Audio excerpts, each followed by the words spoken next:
In 2025, Aave earned $907 million in protocol fees. It held over 61% of all active DeFi loans and crossed $1 trillion in cumulative loans processed since it launched. Most coverage of Aave focuses on the protocol's dominance.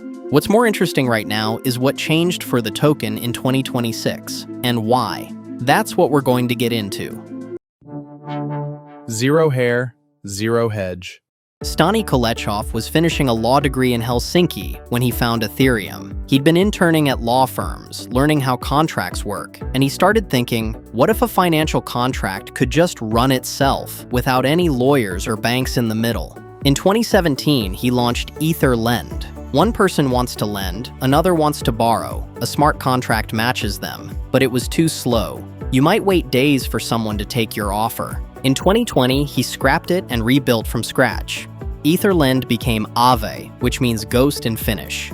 His vision, technology that works quietly in the background, with users never needing to understand what's happening underneath. The new model is what made everything possible. Instead of matching one lender with one borrower, Aave puts everyone's money into shared pools. You deposit USDC, you start earning interest. Someone else borrows from that same pool by putting up collateral worth more than they want to take out. The more people borrow, the higher the interest rate goes. The less they borrow, the lower it falls. Everything adjusts on its own. The key protection: you always have to put up more than you take out. If your collateral drops in value and you can't cover the gap, the protocol automatically sells it before there's a shortfall. No human making that call, just code. That feature is exactly why Aave is still here, and Celsius isn't. When Celsius collapsed in 2022, the problem was simple. They had taken customer deposits, made their own bets with that money, and when the bets went wrong, there was nothing left to give back. Aave never held your money like that. The smart contract held the collateral and handled everything automatically. They also introduced flash loans. You can borrow any amount with zero collateral as long as you pay it back within the exact same transaction. If you can't repay, the borrow is treated as if it never happened. Traders use it for arbitrage and moving capital without needing to own it up front. By 2025, that model had processed over $1 trillion in loans without a core hack. Aave was earning nearly $1 billion a year, which raises an obvious question. Where was all that money going? To understand what happened in December 2025, you need to know that Aave operates through two separate entities. Aave Labs is the company that builds and operates the Aave platform. They write the code, ship upgrades, and manage development. Stani Kulechov is the CEO. The AaveDAO is a decentralized autonomous organization, a governance body where Aave token holders vote directly on protocol decisions.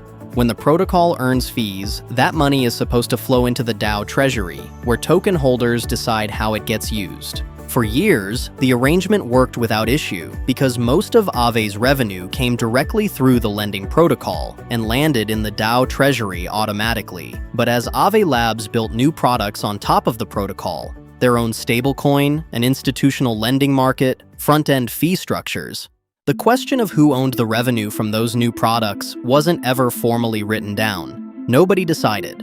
In December 2025, someone in the community looked closely at the fees from a new product integration and found they were routing to Aave Labs, not the DAO. Token holders were governing the protocol, but weren't receiving the revenue it was generating from new products. Market cap fell roughly $500 million in a week. On-chain trading dropped more than 18%. Kulechov had to act fast. He fired back with a governance proposal called Aave Will Win. The terms were direct: every dollar of protocol revenue, and every dollar from any product carrying the Aave name goes to the DAO from now on. Aave Labs gets paid as a contractor, through budget approvals voted on by token holders, nothing more.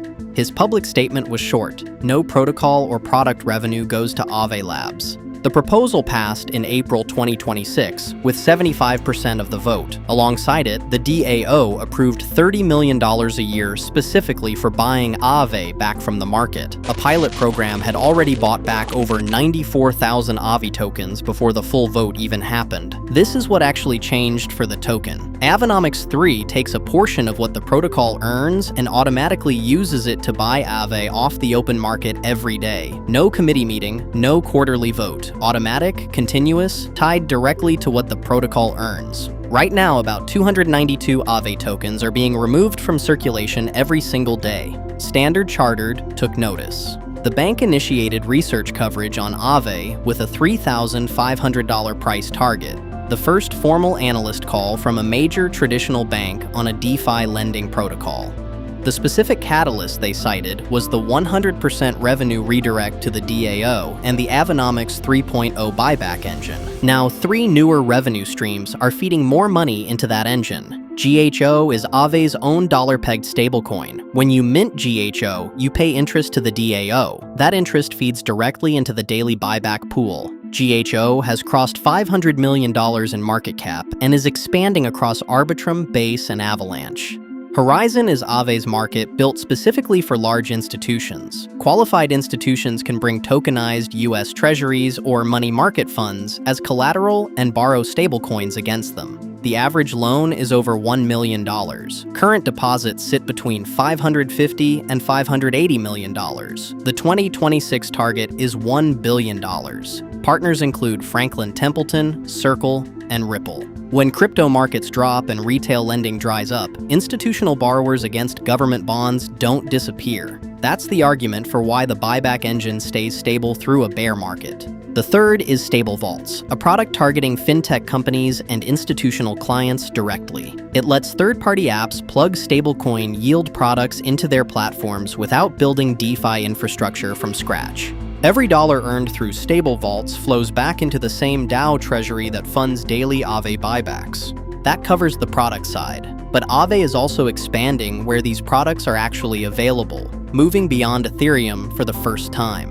Aave v4 launched on Avalanche in July 2026 with up to $15 million in liquidity incentives. V4 was designed specifically to scale across multiple chains over time, and Avalanche is the first test of whether that architecture works in practice outside Ethereum. Blockchains are normally isolated from each other. Money sitting on Ethereum has no connection to money on Avalanche. They're separate networks that don't communicate. Chainlink CCIP, which stands for Cross-Chain Interoperability Protocol, is the infrastructure that bridges these networks together.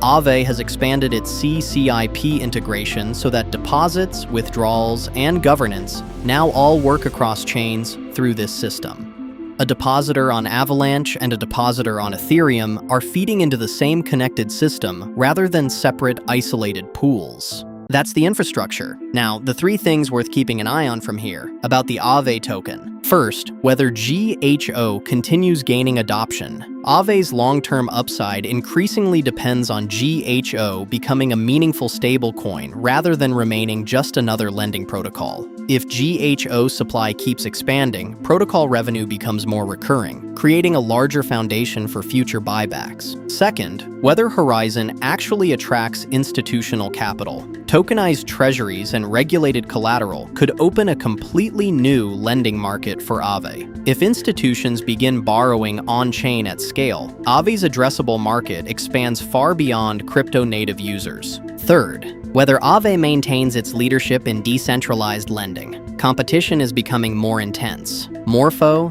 Euler, and several newer protocols are growing quickly. If Aave starts losing meaningful lending market share, future revenue growth could slow regardless of how successful its new products become. That's all for today's video. Investing is how you see the future before it arrives. Catch you next time.